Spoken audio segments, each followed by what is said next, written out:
လက်ရှိ KD desktop environment သုံးတဲ့သူတွေဆိုလို့ရှိရင် USB boosted ကိုအလွယ်ဆုံးလုပ်လို့ရတယ်။ဥပမာကျွန်တော်ကတော့ Fedora ကို KD နဲ့သုံးတယ်ဆိုလို့ရှိရင်တကယ်ချင်းတယောက်ကကျွန်တော် USB boosted လောက်ခိုင်းနေဆိုလို့ရှိရင်ကျွန်တော်အလွယ်ဆုံးလုပ်လို့ရတယ်ပေါ့နော်။ကြည့်လိုက်အောင်နော်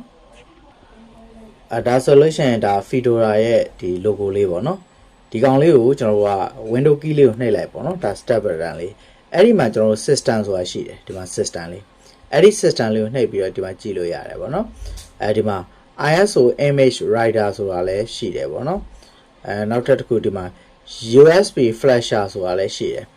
အဲ့နှစ်ခုလုံးကိုကျွန်တော်တို့က install လုပ်ပြီးသုံးလို့ရတယ်ပေါ့နော်ပြန်တာဒီကောင်က USB stick နှစ်ချောင်းသုံးချောင်းလောက်ကိုတပြိုင်နက်တည်း USB hard မှာတက်ပြီးတော့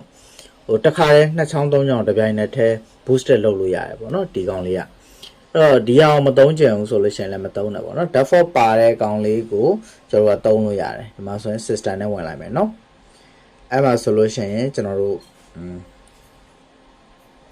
ဒီကောင်လေးပေါ့နော် USB image writer လေးပေါ့sorry ISO image writer လေးပေါ့နော်ဒီကောင်လေးကိုနှိပ်လိုက်ပေါ့ဒီမှာဆိုလို့ရှိရင် ISO file ရွေးပြီးသွားပြီဆိုလို့ရှိရင် USB stick ကိုရွေးပြီးရင် create လုပ်လိုက်တာနဲ့ဒါဆိုရင်အလွယ်တကူလုပ်လို့ရတယ်ပေါ့နော်